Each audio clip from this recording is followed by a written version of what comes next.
everybody, and welcome to Ring Post Radio. We're coming at you not live with a bonus episode, a bonus interview. Sorry, Scotty, I'm used to coming at you live, but today we are not.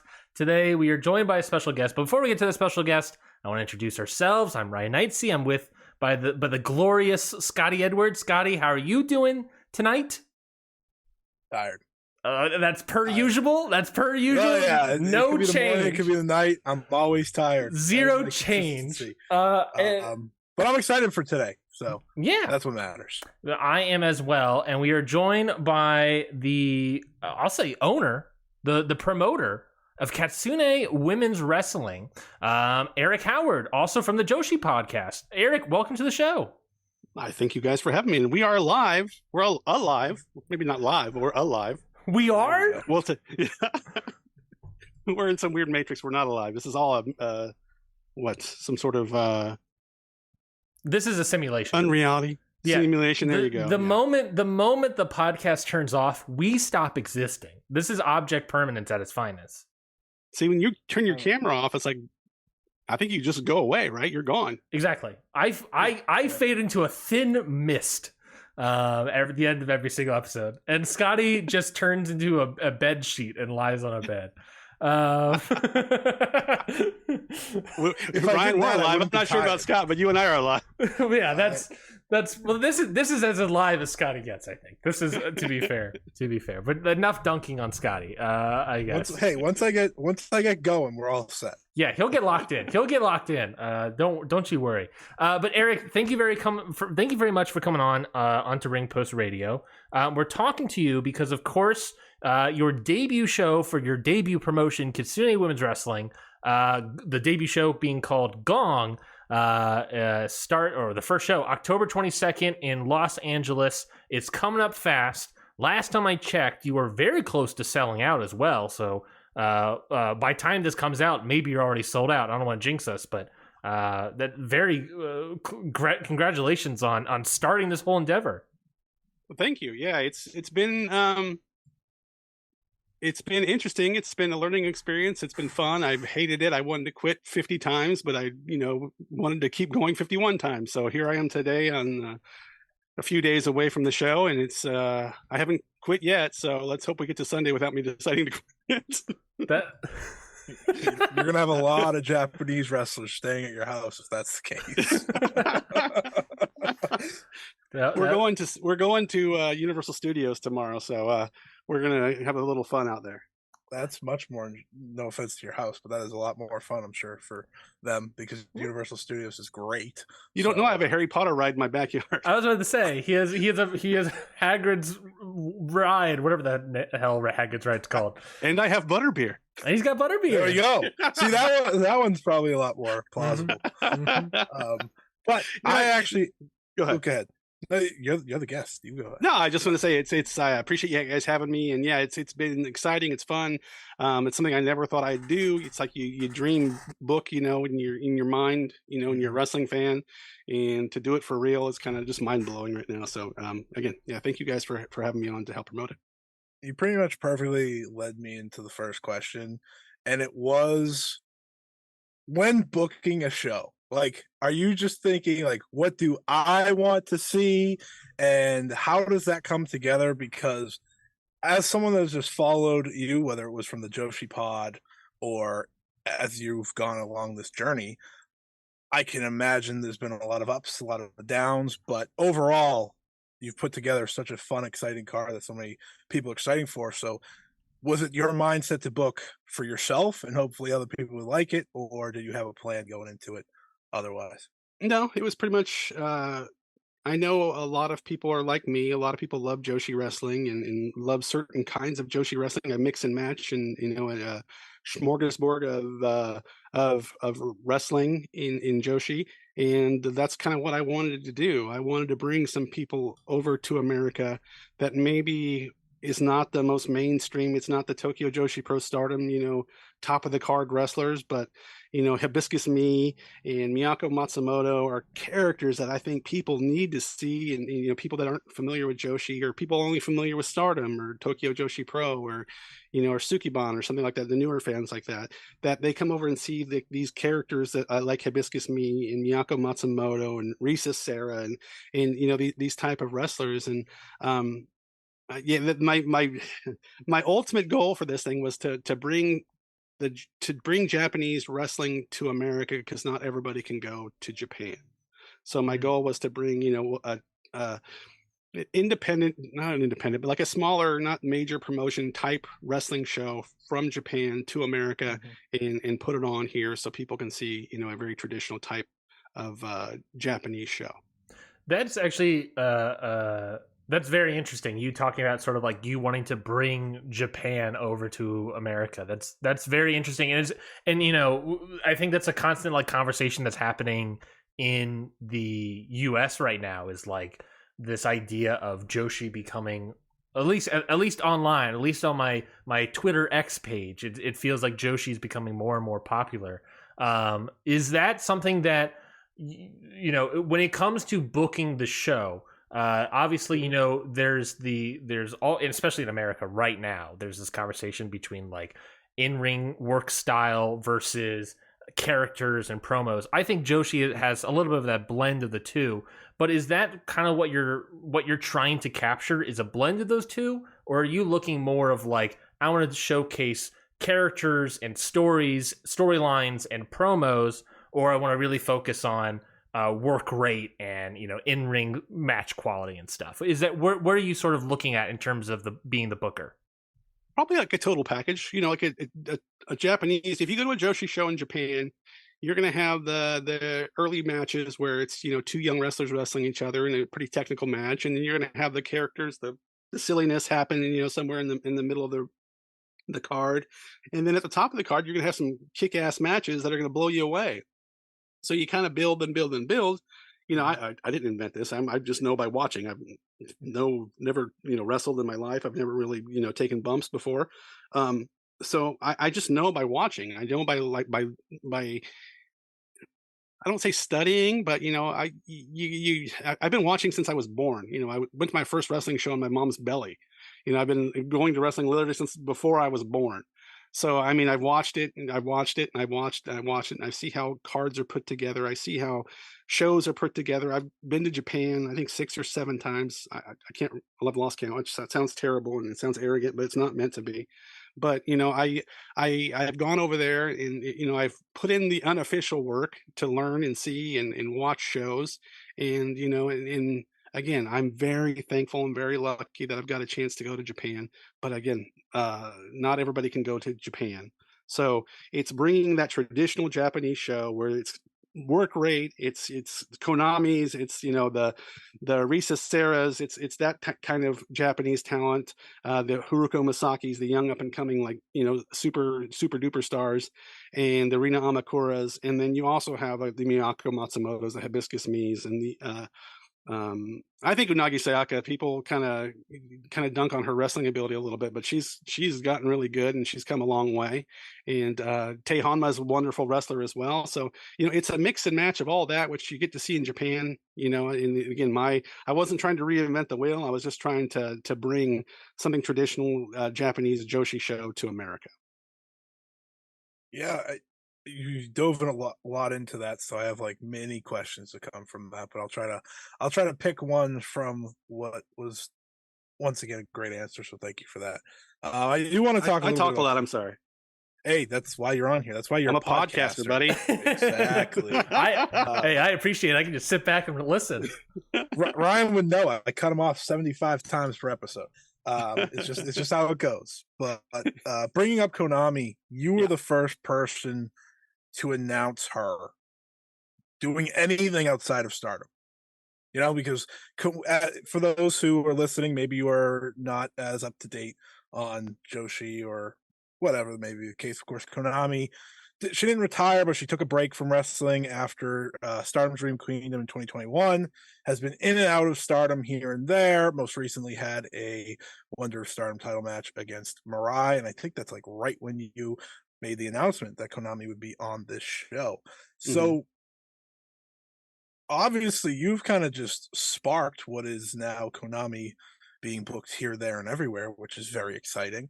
Was she someone that you were like, I'm just gonna see if this would work out? Because obviously, with her situation, I don't think any of us really know or knew outside of you, of course, because you're the promoter here, what her situation was. Like, did you just say, like, did you just look at like a chart of people and be like, I want Konami on this show? Because I think that was the most interesting announcement to me at the time. Well, I've asked anybody and everybody. If you can think of a Joshi wrestler, I've either asked their company or I've asked their wrestler if they were interested in coming over and doing my show. I made everybody say. A lot of people ignored me, but some said no. Some said hey, we can't do it. But I reached out to everybody. But Konami was somebody, especially after I confirmed with Kyoko Kimura to come over. I knew she was close to Konami, and I kind of wanted to do that together. But I didn't know Konami's situation. I didn't know. I thought she was still with Stardom. So when I reached out to her and asked her, and she said, "Oh, I'd love to." I'm like, "Huh? What?" I was like, "Really? That's pretty much how I reacted when I saw your post. Yeah, but I was like in shock. I just sent her a DM. I've had help with other wrestlers, but she's one that I just sent a DM to, and she's like, "Oh yeah, I'd love to come over." So I'm like, "Oh, okay. Let me find an opponent for Konami now." So yeah, I was like, I'm mixing my words right now because I was like in absolute shock that she said yes, because I assumed she was still had some sort of working relationship with Stardom and it wasn't available. But yeah, and after that, floodgates were open. I'm asking everybody. I asked Mariah May if she wants to come over here. I've asked all kinds of people. As soon as her Stardom thing ended, I was like, email off to her to see if she wants to come to America. But I was going to try just to see how high I could reach and see how far I could get. And I was pretty happy with coming up with Konami to be on the show. You went as high as you could, pretty much. I'd say, like, without getting like actual like signed Stardom talent.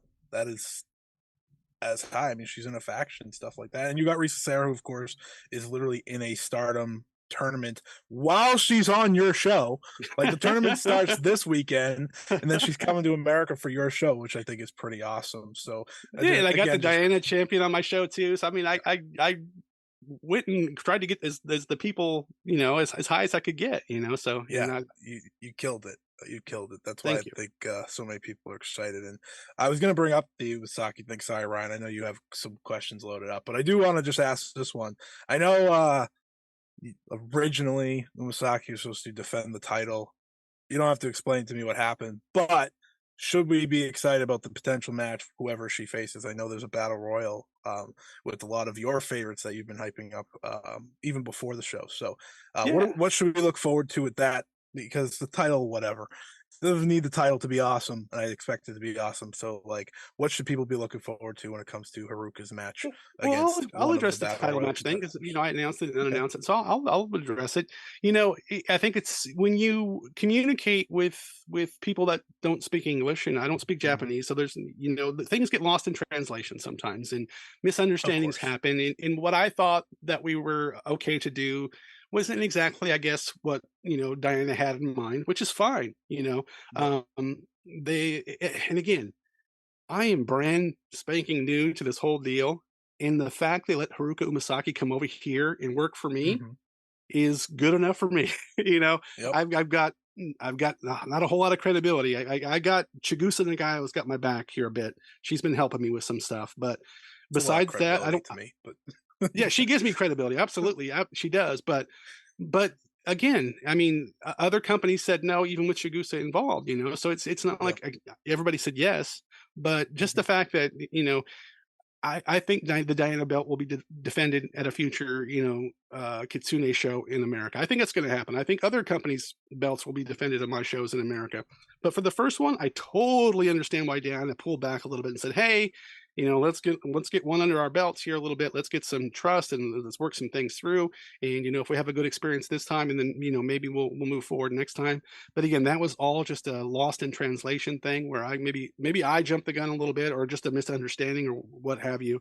But no, it just my goal is to showcase her, to make for people that haven't seen her before, is to have somebody, to have her wrestle and come off as a star that she is, one of the rising stars that she is. People see her on the stardom shows and things like that, but she's a rising star, and I want to showcase her. I want people to become fans of her. I want people to become fans of Diana. I want people to hunt down Diana shows and just to see her wrestle. And then once they see Umasaki wrestle, then they'll see the others on the company, and then people will ask for those wrestlers to come to America to wrestle for Kitsune. So I'm trying to build an infrastructure, I guess, of bringing talent over, and parlaying it into more talent coming over. If they come over here and have a good experience, if Diana says, "Oh, Umasaki said it was a great experience, wonderful time, all this and that," then they'll let me bring more people over. They'll let me have title matches over here. They'll let me do more, and that same thing's going to happen with other companies I'm going to try to work with as well. I don't have any official working relationship with anybody, but my goal is to have wrestlers come over here and say, "Oh my gosh, that was a wonderful experience." So let's see if we can't get more talent to come over to Kitsune. Damn, I thought we were gonna get a scoop. He's like, "Oh, I got a new partnership announced right here." Dang, guys, partnership. I am me. I am like the one single person that's running the whole thing. I don't have a team. I don't have a corporation. Mm-hmm. I've got some help from the guys at West Coast Pro. I've got some help from Chigusa, which I don't want to minimize, but yeah. It's not a corporation. It's not a team. It's not a big group of people putting this on. It's mostly me with some help here and there. So. That's why I appreciate like you guys wanting to interview me, because I need all the publicity I can get. I need all the help I can get, because I don't have a marketing team. I don't have a big corporation behind me. I'm out hustling, to make this work. So yeah. Well, if you ever come to the East Coast, I'm sure you got two people up and down the East Coast willing to help at the very least. Working on it, 100%. Working on it. So I think we talked about a lot about the upcoming names and your partnerships and whatnot, but I want to start at the beginning, the germination of this idea of launching a promotion. Not only starting your own wrestling promotion from scratch, you wanted to start one specifically for Joshi. Obviously, you have that love for Joshi already instilled in you, but why was it important for you to start a sort of US Joshi-esque inspired indie promotion now? What was the sort of germination? Why did you want to do it now? Because when I thought about it, it didn't exist. It doesn't exist. So I mm-hmm. Again, I'm very fortunate. I get to go to Japan, and I kind of go like once every other year to go to Japan. But I brought Aki Asakawa over for WrestleMania weekend. Just as a kind of a fun thing, because she's my friend. And I brought her over here to do the wrestle conventions and wrestle some shows. And then that went really well. And, she had a wonderful time over here. I took her to WrestleMania so she could to see WrestleMania. And then after that, promoters started asking me, "Hey, can you help me get this Joshi wrestler ABCD? Can you help me get them over to my promotion in America?" And I'm like, "Well, let me try. I've got some connections over there through the podcast, and and going over there and meeting people and treating people well." So somebody asked me if I could book a Joshi wrestler for a show on October 22nd in Los Angeles. I was like, "Okay, I can make that happen."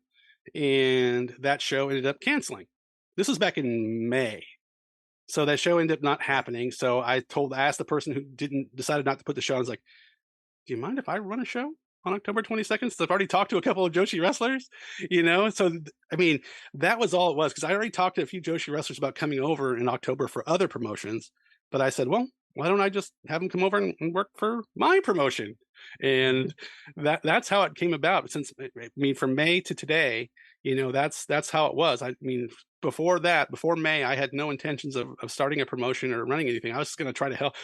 I was going to try to be an agent for Joshi wrestlers to come to America. I was going to try to be that conduit to help them, but it's like, well, since that fell through, why don't I just do a show myself? And here we are. That's fantastic. That is such an undertaking and a change in like thought process. The balls. I don't want to be too complimentary, but I gotta put you on the coals at some point. But what the balls it takes to be like, yeah, screw it. You know what I mean? Just like kind of just like screw it. I'll do it. like it's like the Thanos gauntlet thing. I'll do it myself. Like that's what that story feels like. That is insane. I commend you wholeheartedly. That is. I don't do. I mean, in life, I don't do things halfway. Sure. When I started the podcast, I was like, oh, I'm going to get all these wonderful, great wrestlers on my podcast. I'm going to do this. I'm going to do that. Nobody's ever interviewed those people before in English speaking podcasts, but I was like, I'm going to go for it, and and I'm going to bust my ass until I make it happen, and I made it happen. And if I'm going to do a promotion, I'm not going to go halfway and half-ass it, and I'm going to give it my all. I'm going to put my best foot forward, and and make it succeed. I don't like to fail. I don't fail too often in my life, thank goodness. But because I put work in, and I put time in, I put effort in, I put heart in, and I've put all of those things into this promotion, and I hope it comes to you guys see all that on October 22nd. I just want to quickly follow it up with as well. So you start thinking about this in May, obviously October 22nd, as you just said, for GONG on IWTV as well. If you can't get tickets, thank you. I'm going to give you the plugs. You'll have plenty of time for plugs as well too. But we'll filter them throughout. What are the obstacles that you have faced between May and October? I'm sure there are a number, but what are some of the obstacles that you have had to figure out? Obviously, there is finding an arena, there is booking more talent. I assumed you got some sort of like Delta credit card to book all these flights. What were some of the obstacles that you had to face? I will just add this in.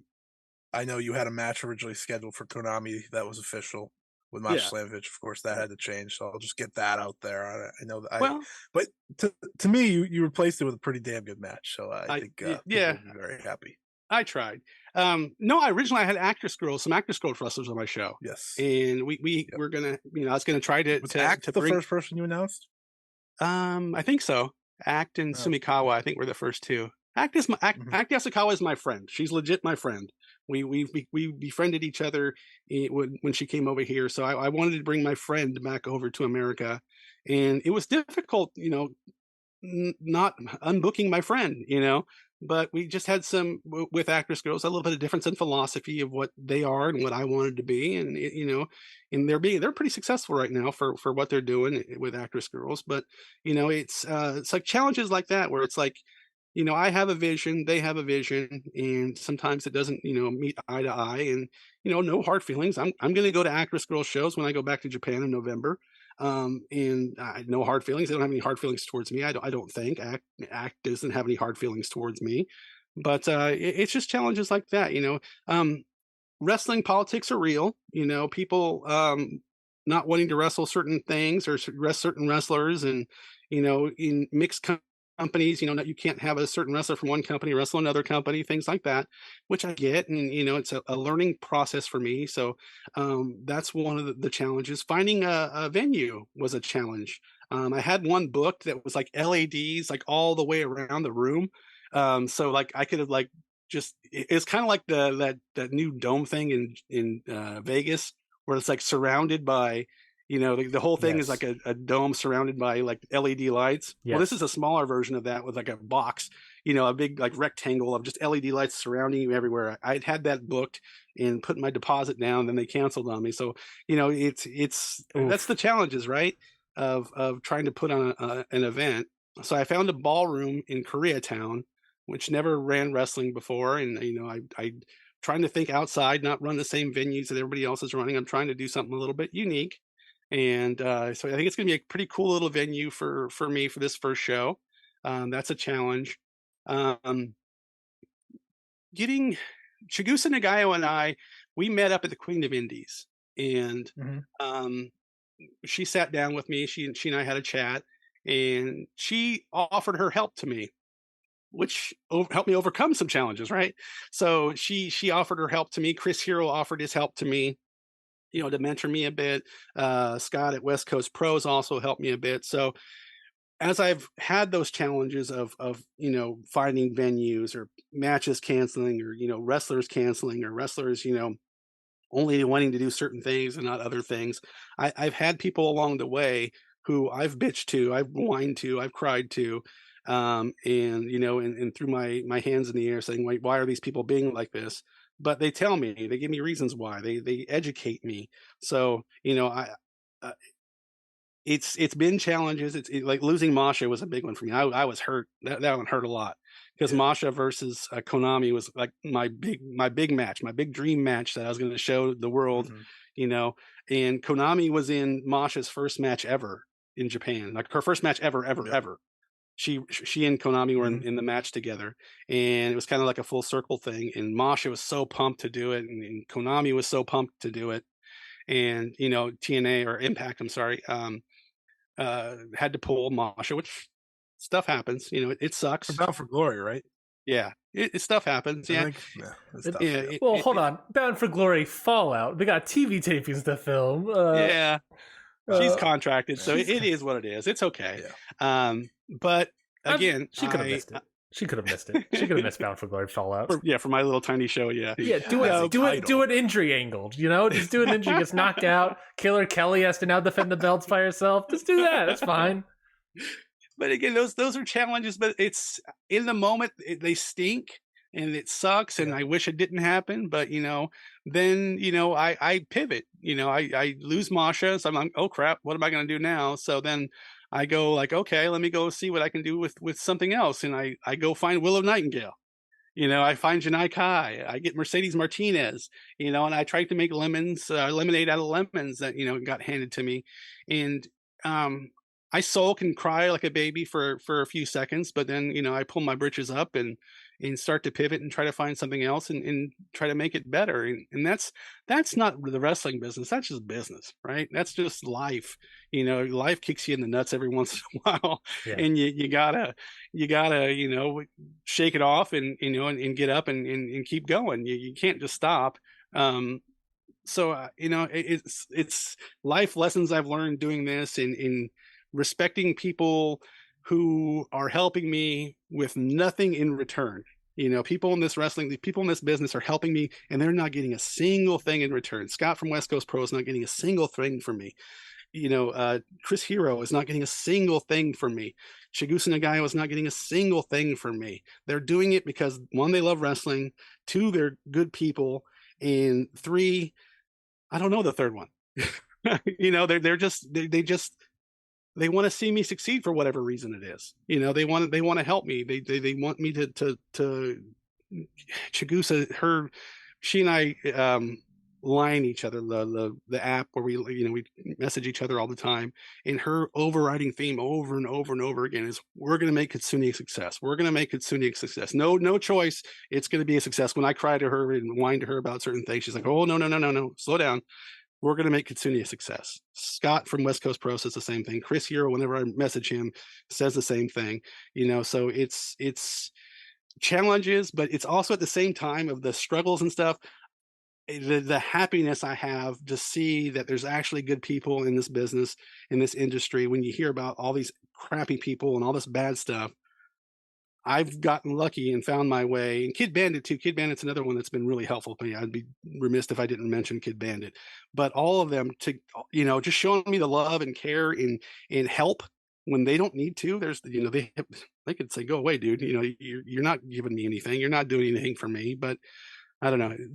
As much as the struggles have stunk, the love I felt and the support I felt has overwhelmed any sort of negativity at all. And it feels pretty special. That's fantastic. That is fantastic. I'm glad that you're getting all this extra. You've inspired me. I've been inspired by just you talking about it.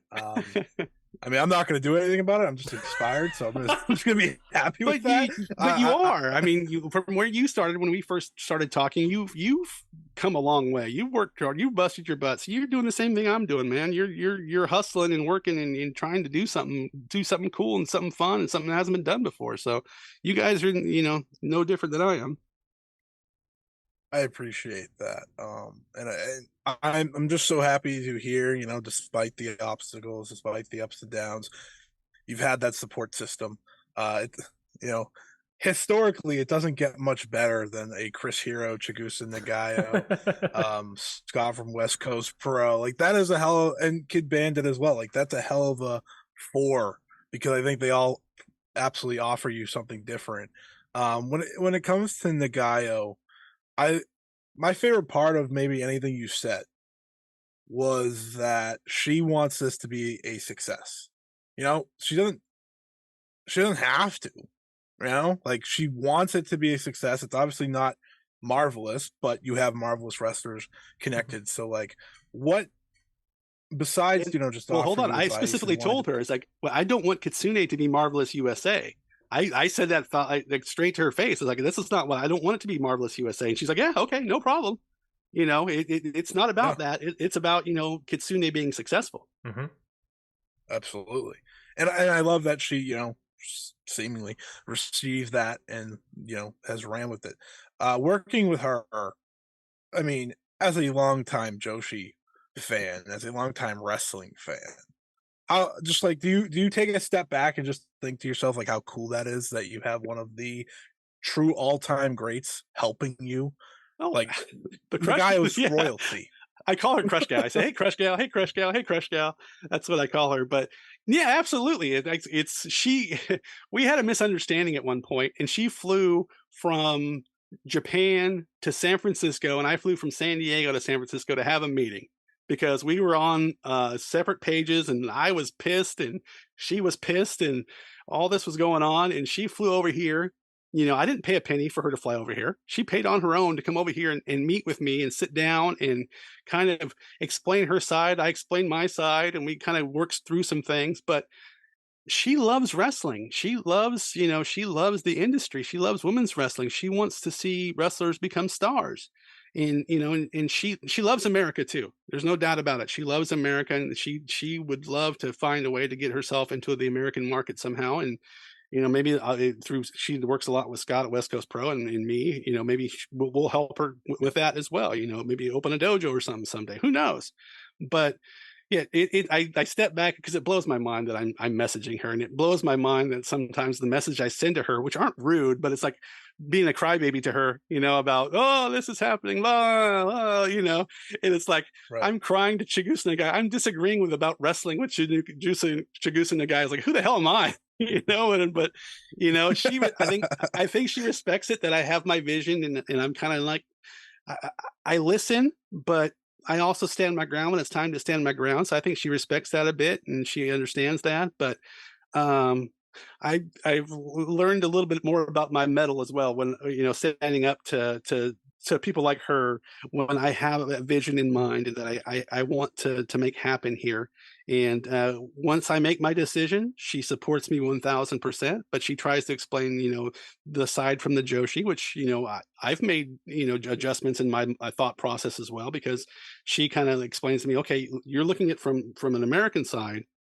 These wrestlers have to go back to Japan, right after the show and go wrestle shows for the next, whatever, to the next time they come to America. So what you're having happen here is going to have an impact on them over there.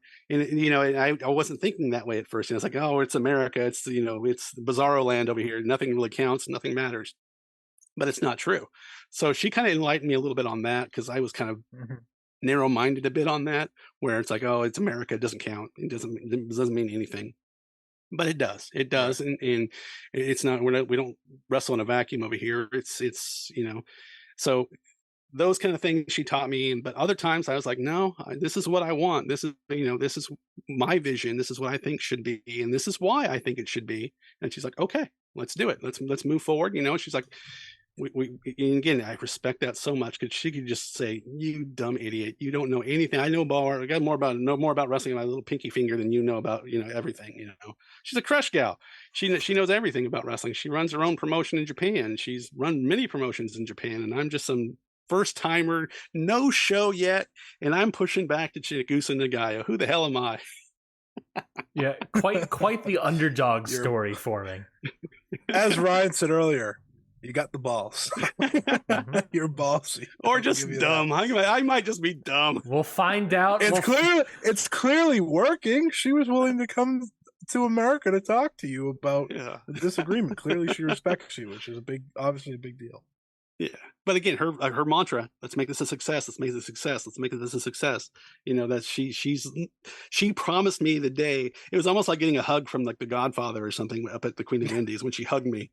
She's like, "We're going to make this a success." I'm like, "Okay," and she stood by. She stood by her word, and she's not come off that at all. She's the best. I've always respected her as a wrestler, but just a crazy respect for her as a human being now as well. Sort of blowing up the picture a little bit, going further out. Okay. What do you think? Obviously we're talking about American Indies and whatnot, but we're also talking about Joshi wrestling. Obviously, big as you can expect, huge in Japan. Stardom is doing great numbers there, and everyone else is doing fairly well there as well. But what do you think? And you also get these clamorings online on Twitter, especially about people wanting to see more Joshi wrestlers. I think ever since AEW's Double or Nothing, that conversation really exploded on the American scene at the very least. So what do you think like Joshi wrestling's position in the U.S. wrestling landscape is, and where it's at currently, and where do you think it can go, and how do you think you can help get it to the next stage? I think all Joshi promotion is very, very, very niche and probably unrealistic for America. I think you have to have a mix of American and Japanese to do it. I think I don't think any American company the big companies would invest in that. I don't think they see the value in that because it's so niche. I think they will just cherry pick the best of the best and bring them over to America. I think I would be a niche product. I think I would be a niche. I hope to be the best of the niche. That's my goal, right? Is to be the best of the niche. But it's a niche. And just like the indies and in every other place, when people start to see value in something, it's going to get picked. Like PWG, PWG. I went to Reseda all the time and watched PWG. In every show, you see guys get picked off and picked off and picked off and picked off and going to the big companies. I hope that the women I bring over from Japan get picked off and picked off and picked off and get picked off by American companies if that's what the women want, right? And then I also hope that the American wrestlers on my show get picked off, and get to go to Japan and work for Stardom or Tokyo Joshi Pro or whatever it is, So I think it's going to be just kind of a feeder system, I hope. I'm never going to be, a full-time, huge, big-time promotion. It's just not realistic. But I hope I'm a feeder. I hope I'm a platform for wrestlers that want to come to America and wrestlers that want to go to Japan. That's, that's one of my ultimate goals of the promotion is, to start counting, how many first timers I'm bringing to America and how many first timers I'm going to send to Japan from the American scene. That's why I have the Rachel Armstrongs on my show. That's why I have the Black Swans on my show. That's why I have Jaded Stone on my show. That's why I have these guys on my show, because I want them to get seen by, Japanese promotions. If the promotions are sending their wrestlers to America, they're going to watch. Yeah. They're going to watch and they're going to see the other people on the show, and hopefully they start picking those people and taking them over there to be the next crop of the Janaikais or the ones that are getting to go to Japan, get them in the rotation and get them over there as well.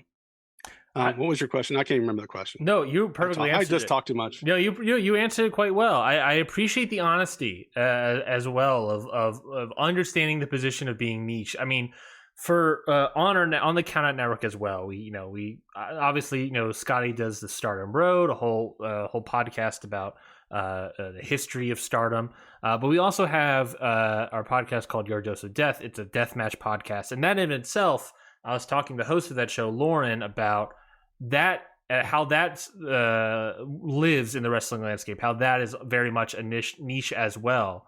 But I find it like fascinating with that is that like you sort of how that sort of evolved was like ECW into CZW into GCW, which is now one could argue the largest independent promotion in the US right now. And I really think it's fascinating is that there is a chance for Joshi wrestling and for Kitsune to be on the ground floor of something that can evolve 10, 15, 20 years from now, that I think there is a value in that. And even if it's a niche, whether it can expand further and get to a larger height, that remains to be seen. And hopefully that will work out well. I think that'd be great for the Japanese women talent and for women's wrestling in general. But I'm very excited to hear that like it is a niche, but it can. I think that there is always room for expansion into the sort of things, and I appreciate the honesty. No, I would love for that to happen, but I mean, wrestling's pretty hot right now. There's a lot of good wrestling out there. There's a lot of wrestling on TV. There's a lot of people paying attention to wrestling. So I hope to find my little section in there where I can take a piece of that. I don't want to challenge, Tony Khan and Endeavor on Tuesday night and run against them on Sci-Fi Network or whatever. I don't know if that exists anymore or whatever, but TNN, I'll bring TNN back just to put my Joshi show and try to beat those guys in the ratings war. But no, again, I realistic. Women's wrestling is a niche, Japanese women's wrestling is a niche of a niche. Yes. Yeah. So, so it's there's a market for it. How big the market is, I don't know. We'll see. I'm doing okay with this first show, but let's wait and see. I mean, if Mercedes Moné is a big star, Julia is a big star, I don't think. I mean, I'm going to kind of go off topic a little bit. I don't think Stardom would be successful over here if they just ran shows. They wouldn't draw, I don't think, consistently over and over and over and over again if they ran 10 shows a year in America. I don't know if they draw. New Japan kind of did it first, but New Japan doesn't. They're not as hot as they were in the market before. So I think Japanese wrestling is a niche. It very much is. So I think you kind of have to mix it up a little bit and try to PWG are all-star shows. Back in the day, they were all-star shows, and that's kind of what my vision a little bit is to become like an all-star show of Joshi wrestling. And if I could pull that off, I'd be very, very happy. And and be in that same PWG level, I'd be very, very, very happy. They're super successful, of course. But that's kind of my mindset is like, okay, I don't need to be big. I don't want to be small, because if I'm small, I can't afford to do what I'm trying to do. Yeah. But if I can find that little happy medium and be like a buzzworthy kind of show, and people go out of their way to watch the shows because it's an all-star women's show, that's probably honestly and seriously is my sweet spot. It would be somewhere like that. I completely agree. I that would be a great sweet spot, and starting it out in LA, I think is a great spot to do that. I'm glad you mentioned like PWG as being like an all-star promotion as well. Like even that's like kind of like have faded away in whatever form that it has now faded away into. And what the legacy of PWG has always been just like this influx of talent from the US indie scene. And if there can, as you already mentioned previously, if you can serve, like even if you were able to get to the point of like serving as a feeder system to these bigger places, that's a huge accomplishment. That's a massive accomplishment. Yeah, and I've got AEW talent on my show. I've got Willow, I've got Billy, I've got Mercedes. So somebody from AEW is going to be watching. Yep. And they're going to see these other women wrestle, and who knows? Yeah. Maybe they give Risa Sarah a big shot here in the U.S. Maybe they give, who knows, Rina Amakura. Maybe she's like, oh my goodness, she would fit perfectly in this position or something. Who knows? Mm-hmm. But that's my dream, and that's my dream is to help people. I'm not going to get rich doing this. This is not. I have day jobs. I run businesses during the day, so this is not. This is, I guess, my legacy kind of thing, and what I want my legacy to be is to help wrestlers. I've been watching wrestling, like I said, my whole life, and I would like to give back a little bit to that. So, well, I think that's incredibly commendable. I agree, and I think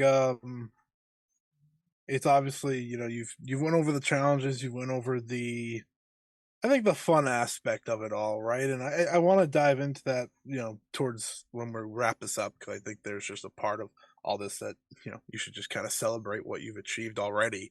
But I will bring up that one of the, I think there's 3 main events on your card, truthfully.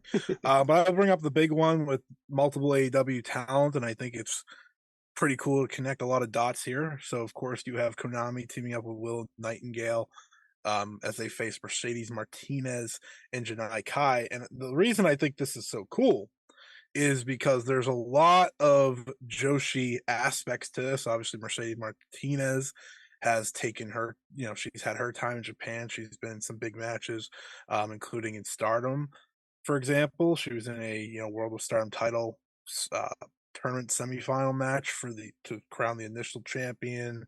Then you have Janai Kai, who just went to GLEAT, part of the Diamond's Egoist group. And then, of course, you have Konami and Willow, who, of course, lost the Strong Women's Championship to Julia this year. So for you, yes, you miss out on Masha versus Konami. And while that's tough, you got a match that I think so many people are just going to be as excited about for different reasons. So, like, how proud are you being able to pivot like that? Because that's the huge pivot. You lost one of your, like you said, one of your dream matches on the show, but now you're putting Konami, Willow, Mercedes Martinez, and Janai Kai all in the same ring at the same time. So the Masha Konami match, Joshi matches, there's like a hard hitting kick ass match on shows usually where it's like people are going to kick the crap out of each other, and that's what I thought that match was going to be. So I was like, okay, well, it's not going to be that one. Let's see what pieces I can put together. And I reached out to Willow. She said yes. And then I reached out to Janai. Janai said yes. And I was like, well, I need to find that 4th person, and to make it kind of just like a whole kick ass, foursome. And I was searching around, thinking. And I wanted a big name too. I won't lie. I wanted somebody with a name value as well to put in that match because I wanted 4 big names, in the current scene. And, Mercedes came to mind. It's like, she is the OG badass of, women's wrestling. She's been around forever, and she can still go, and she will kick the crap out of you. And Janai will kick the crap out of you. Konami will kick the crap out of you. Willow's a badass as well. And I was like, well, there it is, and thankfully Mercedes agreed to do it as well. And I pivoted from one, hard hitting, people are going to leave sore match to another. 4 people are going to leave that ring very, very sore, and they want to show all 4 of them. I've talked to all 4 of them. They want to kick each other's ass and put on a show. That's how you saw a match right there. That's that's how I'm on the edge. Which is cool, because even like Rachel Ellering's kind of like, where she's like, I'm gonna show out, just wait. I'm gonna show out, I'm gonna show you I'm gonna show you it's gonna be, I'm gonna kick some ass while I'm out there. So it's really cool to hear the women say that, not on, not cutting a promo, not, just telling me that, just saying it to me is like, oh my goodness, we're going to come out there and we're going to show people what it's all about and show women's wrestling what it's all about, and, and make these matches amazing. So it's cool for me to hear.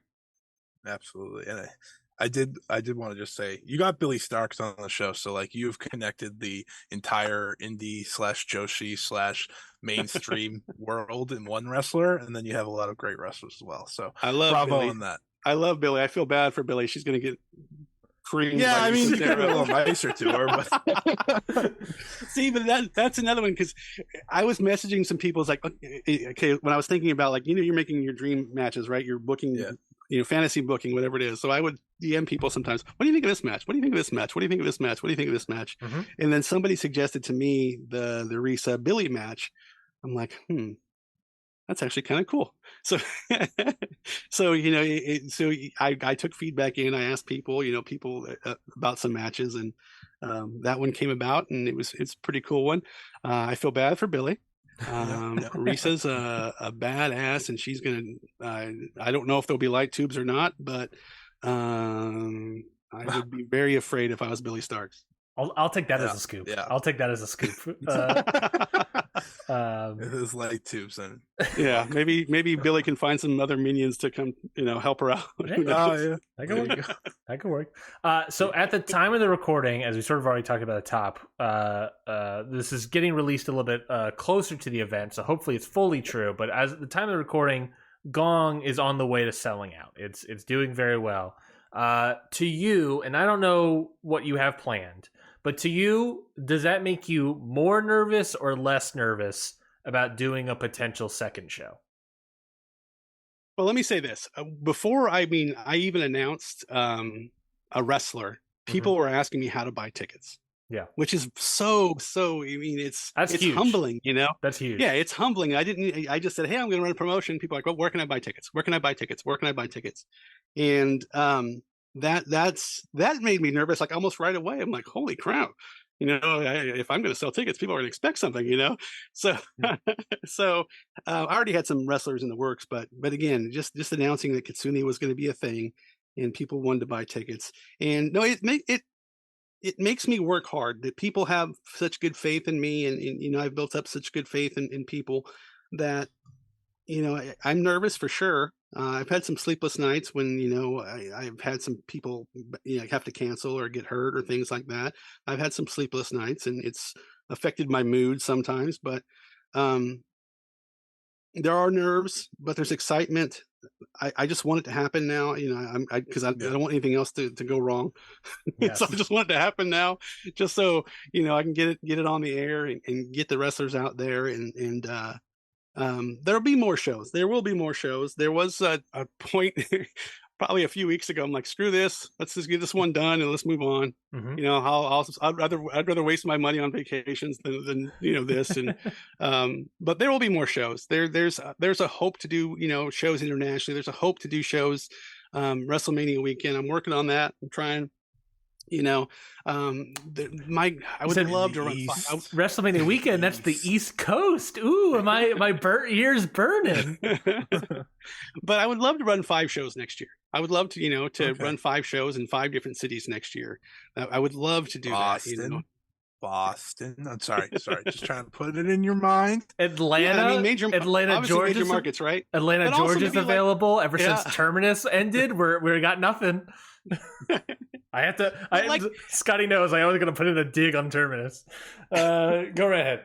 Sorry, but no, I was gonna like try to glom off of AEW's pay-per-views or something like that. They're big shows, and try to GCW does that a little bit, where they follow the big shows around and run something that way, So maybe I'll do that, But again, I don't want to put the cart in front of the horse.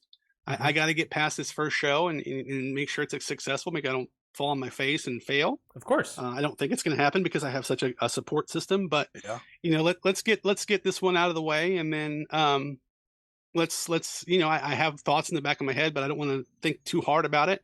But I want to have more shows. I want to run, I would love to run in Japan. I mean, what promotion wouldn't love to run in Japan, right? Yeah. So, I'm a Joshi promotion. I want to run in Japan. Yeah. So that's an ultimate goal. Who knows when that's going to be? Could be soon, could be next year, could be never. Who knows? But so that's my mind is open, but I've got a little bit of tunnel vision right now to get through Sunday, and make sure everybody has a good time, make sure all the wrestlers leave healthy, and make sure we have a good experience for the fans and the wrestlers, and then we'll see where it goes from there. That sounds great, and we're in the home stretch, so fingers crossed for you and everything. The last question I want to ask, Ryan will wrap us up after this. I do want to ask you about Kyoko Kimura, because I think you've done a lot of cool things with this show.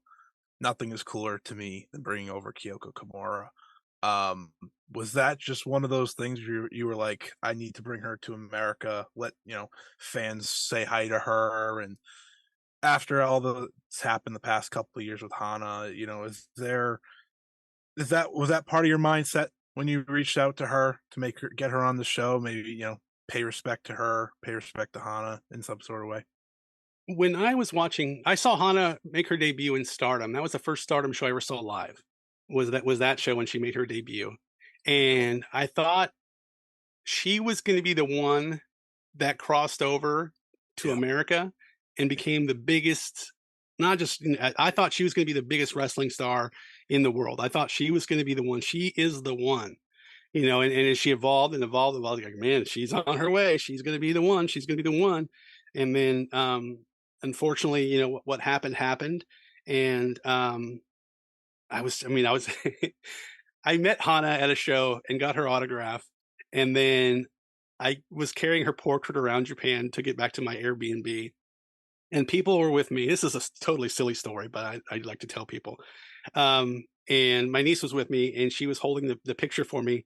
And I would like talk about the picture like it was actually Hana. I was like, "Oh, be careful with Hana. Don't wrinkle Hana. Don't do this." That Hana was like the picture. It's a silly story, but I just thought so highly of her, and I thought she was going to be the one.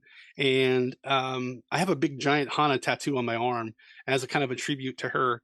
And I wanted Kyoko, because Kyoko's been through a whole lot, and I wanted, and American fans, knew who Hana was and empathized, and the wrestlers empathized with what happened in that situation.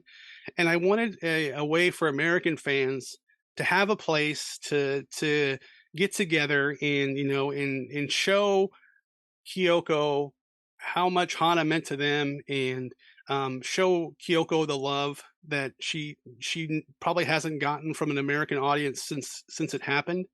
So I just want a place of love. It's no no controversies, no this, no that. It's just I'm having her here with a pure heart and the right reasons. I want her to feel the love. I want her to feel the care that the Joshi community had for Hana, and the support. Because again, we saw the Hana T-shirts on TV from the AEW wrestlers and the people wearing the bands and stuff on the TV shows, and it was awesome. But Kyoko herself, to stand in front of an audience, to a U.S. audience, to say, "Hey, we support you, we love you, we're very sorry for what happened, but here's our chance to say we love you, and we're here to support you."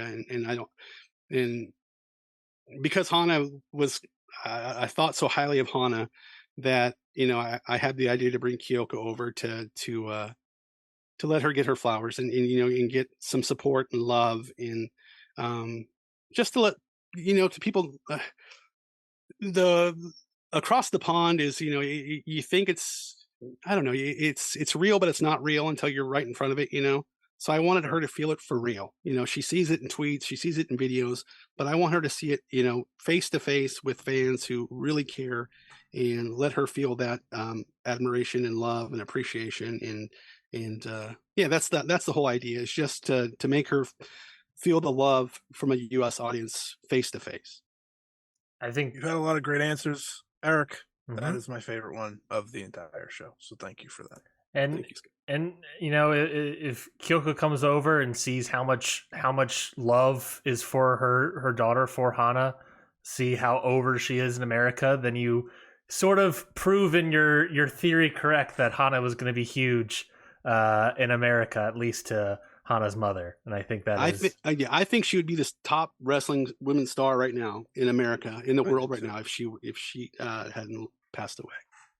I think that's very. I know a lot of people that from her very few Ring of Honor matches got into Stardom just because of her. So doesn't matter if she spoke English well or not. She just had the it factor. I hate the it factor thing, but she had that.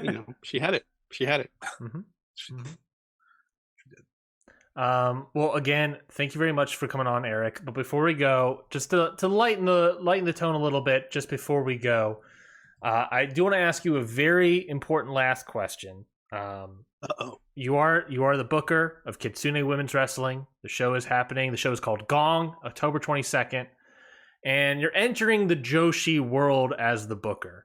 have you, very famously, some Joshi promoters have a signature wardrobe piece, have you considered what your signature wardrobe piece is going to? Hat guy is already taken. You can't take hat guy. He's off the table. You can't be the hat man. You can't be the hat guy. Have you picked out maybe a scarf? Maybe remember a monocle? Remember those jumpers men were wearing a couple of years ago with like the one piece with the shorts, like the one piece jumper. Yes. Yeah. I think I'm gonna go with that. What were those called? I think they're called jumpers. Was it? No, but I thought it was they did like a male purse, like they did like some sort of portmanteau sort of gimmick. Yeah. Rompers. It was rompers and like romp I'm gonna go romper with thigh high boots. Now we're talking. Yeah. Woo! Talking about a hot show. And like white gloves, like a princess would wear. So I've got an ensemble. Yeah, I expect that. I expect that. I expect to see you live on camera with that exact outfit. And if I don't get it, I'm turning off the stream. So that's one buyer gone. No, it's funny. I actually thought about that. I was like, should I wear a silly hat just for fun? That would be a good gag. I would appreciate if you had one gag where you were wearing a fedora. My goal is to not be on camera. So sure. The whole idea is for women announcers, women referees, women wrestlers, women everything. Mm-hmm. All on camera is going to be women. That's like my whole idea of the promotion. Of course. Have women seconds around the ring, very Japanese style. Mm-hmm. Everything, ring announcer, everything's all women, no men. So you likely won't see me on screen. You have to see me like in the background with my crazy like giant cowboy hat or something. Now we're talking. That's fantastic. Well, I'm in Southern California. Maybe a giant sombrero or something would be kind of cool. There we go. That's something. I think that would work. Well, again, Eric, thank you so much for coming on to this bonus episode of Ring Post Radio. It's been lovely talking to you. I thought your answers were fantastic. And of course, I want to open the red carpet for you. Here, your moment of plugs have arrived. Sell the show to everyone listening to the show. Well, so Kitsune GONG, GONG being the start of the promotion. I think I have put together the best women's wrestling show in America, with the talent from top to bottom. Unagi Sayaka, Tehanma, and Dark Sheik are in my main event. They're going to put on an amazing, amazing show. Tehanma's already told me that she's like, I'm coming over to show America what I can do. And Dark Sheik's a lunatic. Will do anything and will put on an amazing show. And Unagi Sayaka, I think, is superstar. She just prints money. She's watching her hustle, her grind makes me respect her so much. Just I've gone to Japan and just saw her hustle. And then, I got AEW talent. I've got GLEAT talents. I've got Stardom talent in my semi-main with Willow and Konami teaming together. Willow Nami or whatever we're going to call them. Killing Gale. I don't know. Whatever. Konami Gale.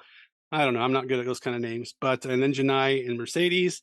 And then Billy and Risa Sarah. Again, I like Billy Starks. I don't know why I did this to her. I really, really like Billy Starks. She's such a good person. She's been helpful to me too. But she's a good person. I'm doing her wrong. Risa Sarah is a monster. Guys, come watch her. She is going to do some very, if it wasn't in a wrestling ring, it'd probably be illegal things to Billy Starks. So you can't miss that. And the rest of the card, Miyako Matsumoto's can't miss. Hibiscus Mi's can't miss. Rina Amakura's can't miss. Chikayo Nagashima's can't miss. These are just amazing. Magenta. Maria is my favorite wrestler in the world. I haven't even talked about her for a second yet. Maria is my favorite wrestler in the world. And Magenta is just an amazing tag team. You guys got to come see them. You got to watch them on IWTV. But I really would suggest if you're in Southern California, if you're within, driving distance to come to the show, please do. I'm going to put on a wonderful show for you guys. I'm going to treat you like the kings and queens because I really appreciate your patronage. I'll do everything I can to make it a very special night for all of you guys. So I have a tendency to over deliver, guys. So if you believe in me, I'll give back to you. And buy tickets, watch it on IWTV if you're not in the area. And again, your guys' support is humbling and not taken for granted. And the support you gave me, I decided to go overboard and put on an amazing show for you guys. Where can people buy tickets?